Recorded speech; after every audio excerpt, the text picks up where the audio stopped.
Assalamualaikum warahmatullahi wabarakatuh.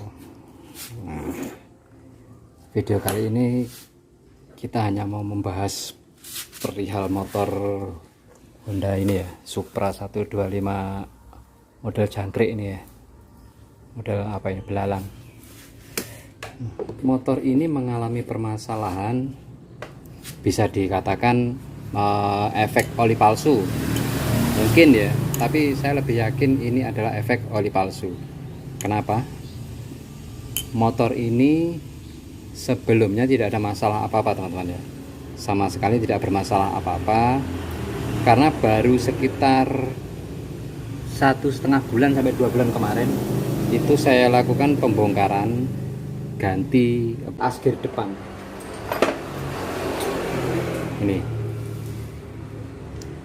ini baru saya gantikan sekitar kurang lebih 1,5 sampai 2 bulan kemarin ya, baru belah total dan saya gantikan, dan ganti total, ganti oli juga ya. Nah terus karena pemilik motor ini seorang sales,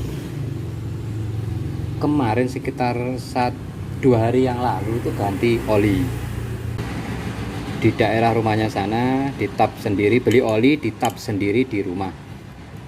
Selang 2 hari pas dia kelilingan ya, motornya ngejim. Ngejim sebelumnya bunyi parah, bunyi kemelatak, kencang itu bunyinya. Terus setelah dia kirim video ke saya, selang beberapa menit kirim video lagi dan motornya sudah tidak bisa di starter, tidak bisa di kick starter. Dan masalahnya pada saat itu saya kira adalah pistonnya ngejim. Nah ternyata setelah didorong ke sini, ke tempat saya, ditarik ya sama sepeda motor dengan tambang itu, nah ternyata masalahnya ada di sini teman. Sebentar, fokus. Nah ini masalahnya ada di sini. Ini hancur, benar-benar hancur. Jadi ini sama sekali nggak bisa bergerak, terkunci. Awalnya saya pikir adalah pistonnya. Awalnya saya pikir pistonnya ini ngejim. Nah ternyata setelah saya bongkar dari depan ini nggak ada masalah. Kalau soal baret ini sudah cukup lama. Dari waktu belah ganti asgir depan ini tadi ya, itu sudah ada masalah ini, tapi masih bisa dipakai, masih aman-aman saja, tidak ngasap juga karena nah ini hasil pembakarannya pun masih lumayan ya, tidak bisa dikatakan bersih tapi masih cukup lumayan gitu. Nah terus setelah saya bongkar, saya lihat ini nggak ada masalah, ternyata bagian ini yang tidak bisa bergerak sama sekali. Akhirnya diputuskan kita belah total, kita cari satu persatu permasalahannya apa memang dugaan kita benar, yaitu permasalahan oli. Soalnya pemilik motor ini dari awal ngotot ini olinya palsu mas, olinya palsu, karena sebelumnya nggak ada masalah, memang enak-enak saja, juga halus. Setelah tap ganti oli, nah, ternyata seperti itu. Dan perlu digarisbawahi, untuk oli saya tidak beli ke saya ya, untuk oli dia beli di daerahnya yang kebetulan tempatnya cukup jauh dari tempat saya. Nah ini hancur-hancuran seperti ini. Nah akhirnya diganti, di tap sendiri di rumah. Ini teman-teman, bekas gerusannya kelihatan ya, seperti ini. Ini untuk rocesnya hancur katanya tadi ya, soalnya pemilik sendiri yang saya suruh berangkat untuk belanja barang dan masang juga kolter. Dan untuk piston ini diganti sekalian, saya minta sekalian aja diganti gitu. Ini untuk hasil penggantiannya. Ini tadi sebelum diganti ini benar-benar terkunci, nggak bisa bergerak, bagian belakang terkunci. Jadi diam di posisi mundur seperti ini ya, diam seperti ini. Nah, ini setelah diganti ya harusnya seperti ini, enak seperti ini. Itu teman-teman ya. Dan kenapa saya yakin bahwa ini masalah kesalahan oli ya, kesalahan oli, katakanlah oli palsu.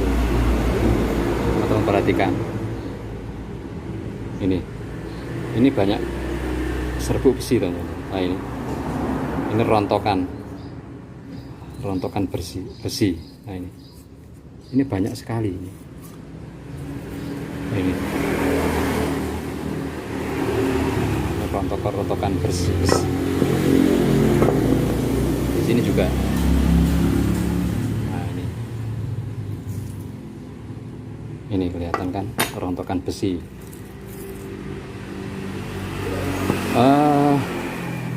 Jadi perlu berhati-hati bagi teman-teman apabila mau melakukan penggantian oli, beli oli sendiri dan dipasang sendiri, itu harus lebih waspada saja. Karena sekarang katakanlah barang itu barang bermerek ya, tapi justru barang-barang yang bermerek itu yang rawan untuk dipalsukan. Barang-barang yang punya nama itu yang rawan untuk dipalsukan. Itu kenapa saya sering misalnya piston atau apa istilahnya dalaman mesin ya, saya sering menggunakan barang yang aftermarket tapi cukup teruji. Semisal saya menggunakan merek NPP atau ini juga merek seperti ini, kita gunakan ini Riken, RKN ini cukup teruji, setidaknya di daerah saya ini cukup teruji, karena bisa dikatakan dari 100 bengkel ya, bisa dikatakan dari 100 bengkel pemakai barang aftermarket ini seperti NPP dan itu RKN ini, bisa dikatakan mencapai 80%, bahkan sampai 85% untuk yang memakai itu. Selebihnya memakai original.